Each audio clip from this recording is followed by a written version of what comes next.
একদিন একটি বাচ্চা ছেলে তার বাবাকে জিজ্ঞাসা করলো, বাবা, জীবনের সফলতা আসলে কি? তখন বাবা ছেলেকে নিয়ে একটা মাঠে গেল ঘুড়ি ওড়াতে। বাবা ঘুড়ি ওড়াতে লাগলেন। ছেলেটি মনোযোগ দিয়ে ঘুড়ি ওড়ানো দেখছে।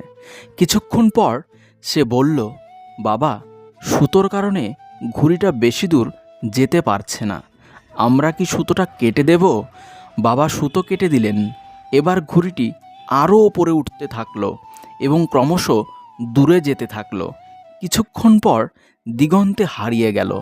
তারপর কোনো অজানা জায়গায় ঘুড়িটি মাটিতে লুটিয়ে পড়ল। তখন তার বাবা জীবনে সফলতা বোঝালেন।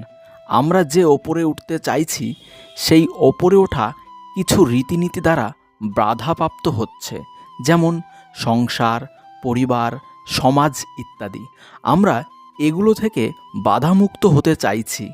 আসলে এগুলো হলো সুতোর মতো, যা আমাদের ওপরে উঠতে সাহায্য করে। সুতো ছাড়া ওপরে ওঠা অসম্ভব। আর আমরা যদি সুতো ছাড়া ওপরে উঠতে চাই, তাহলে আমাদের সেই অবস্থা হবে যা সুতোহীন ঘুড়িটির হয়েছিল।